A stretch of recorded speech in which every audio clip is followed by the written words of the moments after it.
Hi, நான் உங்களுடைய மாலா சுப்பிரமணியம் பேசுகிறேன். அதே மாதிரி நிறைய பதிவுகள்ப்பா. அந்த பட்டாம்பூச்சி வரலை, கருப்பு கலரில் வந்தது, அதுக்கப்புறம் மஞ்சள் கலரில் வந்தது, வெள்ளை கலரில் எனக்கு வரலை மாமி. இந்த மாதிரி நிறைய தகவல்கள் வந்துக்கிட்டே இருக்குது. நேக்கும் வரலை 2 நாளைக்கு வந்தது. பட் ரெண்டுமே உங்களுக்கு ஆரஞ்சு வித் பிளாக்கு, எல்லோ அந்த மாதிரி தான் வந்ததுப்பா.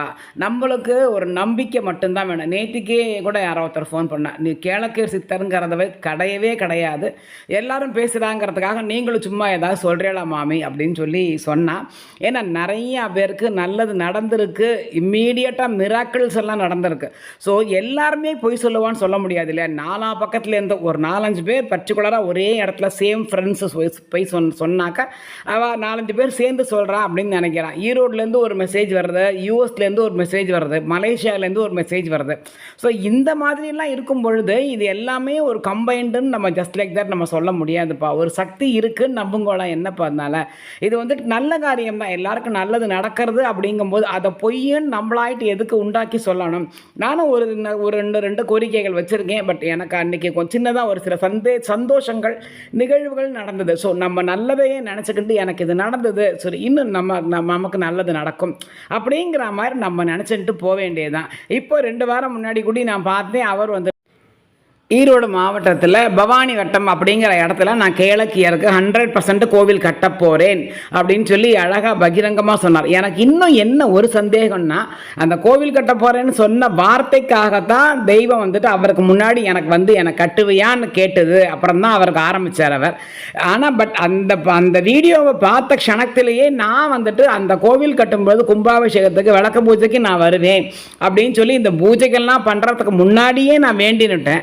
பட் எனக்கு ஏன் அவர் இன்னும் காட்சி தரவில்லை? பட் நம்பிக்கையோடு இருக்கேன் நான், இல்லைங்கள. இருந்தாலும் எனக்கு மனசில் இந்த சந்தேகம் எனக்கு இது ஒலிச்சுக்கிட்டே தான் இருக்கு. அதுதான் ஏன்னு எனக்கு தெரியல. நம்ம மனசார அவர் சொன்னார், எனக்கு நீ கட்டுவியான்னு. எனக்கு முன்னாடி வந்து அவர் பட்டாம்பூச்சி பட்டர்ஃப்ளையாக வந்தார். திரும்பி ஒருக்கா கூடி வான்னு கூப்பிட்டேன், திரும்பியும் அவர் வந்தார்.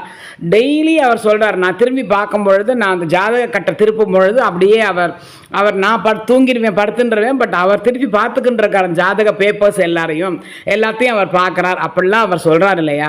அந்த அளவுக்கு சொல்லும் பொழுது அவர் எந்த அளவுக்கு உண்மையாக நினைத்தாரோ அதே மாதிரி தான் உண்மையாக நானும் நினச்சேன். இந்த பூஜையெல்லாம் பண்ணுறதுக்கு முன்னாடி இந்த வீடியோவை பார்த்த செகண்டில் நான் என்ன நினச்சேன்னா, அவர் கோவில் கட்டுறாருன்னு வேண்டின்னு இருக்கார், நான் விளக்கு பூஜை பண்ணுறேன்னு வேண்டிக்கிறேன், நான் வரேன் உன் கோவிலுக்கு அப்படின்னு சொல்லி நான் எண்ணிக்கின்றேன். அதை ஏன் அவர் பெருசாக நினச்சிக்கிண்டு எனக்கு இன்னும் ஒரு சில காரியங்கள் நடத்தி கொடுக்கல. ஒன்று, காட்சி கொடுக்கலை. காரியங்களை கூட விட்டுருங்கோலேன், அது பரவாயில்ல, என்னுடைய கர்மாவாக இருக்கும், அது லேட் ஆகும். பட் எனக்கு காட்சி கொடுக்கலை அப்படிங்கிற வருத்தம் எனக்கு உண்மையாகவே இருக்குது. இவர் அன்னைக்கு சொன்னார், அழகாக சொன்னார், பவானி வட்டத்தில் இந்த இடத்துல நான் கட்ட போகிறேன், தை பிறந்து ஆரம்பிக்க போகிறேன் அப்படின்னு சொன்னார். ஏன்னா உண்மையாகவே நம்ம வந்துட்டு நம்மளால் முடிஞ்சது என்ன நம்பர் நம்ம வாங்கிக்கலாம், நம்மளால் முடிஞ்சது நம்ம ஜிபே பண்ணலாம். கோவிலுக்கெல்லாம் கொடுத்தா கோடி புண்ணியம். நம்ம பரம்பரையே வம்சமே நல்லா இருக்கும். ஒரு 51 ரூபா கொடுத்தாலும் கூட போகிறோம், என்னால் இவ்வளோதான் முடியும்ட்டு நீ கொடுத்தேன்னாக்கா அந்த கோவில் அடிக்கல்ல நாட்டுறதுக்கு நம்ம கொடுத்தோன்னா அத்தனை புண்ணியம் உண்டு. அதை நம்ம அப்புறமா பேசிக்கலாம். அது தை பிறந்து அவர் பண்ணும்பொழுது நம்ம அதை பற்றி பேசி நம்ம பார்த்துக்கலாம். பட் இருந்தாலும் இந்த மாதிரி கேள்விகள் நிறைய இருக்குது. வரலை, அதே மாதிரி இப்போ இன்னும் கொஞ்ச நாளைக்குள்ளே யாருக்கோ லோன் கட்டணும் மாமி, எனக்கு லட்சக்கணக்கில் வேணும் எனக்கு, ஆனால் அது கிடைக்கலை, இன்னுமே எனக்கு பணம் கிடைக்கலையே மாமி. 96 நாளாக நான் பண்ணிட்டு இருக்கேன், 2 மண்டலம் ஆகிடுது. இதுக்கெல்லாம் என்ன பதில்னு தான் எனக்கு தெரியல. அவர்கிட்ட எப்படி நம்ம ரீச் ஆகிறது, அவர்கிட்ட போய் எப்படி பேசுறது? ஈரோடு மாவட்டம்னா இங்கேருந்து போக முடியலை, இல்லாட்டி நான் போயிடுவேன். நிறைய பேருக்கு சந்தேகம் இருக்குது, நிறைய காரியங்கள் நிறைய வேறலை, நிறைய பேர் அழுதுகின்றக்கா இதுக்கு என்ன பதில் நானே போய் கேட்டுருவேன். பட் எனக்கு டைம் இல்லை, இல்லாட்டி கொஞ்சம் டைம் கிடச்சுன்னா நான் ஆக்சுவலி போகலாம் அப்படிங்கிற பிளானில் தான் நானே இருக்கேன்.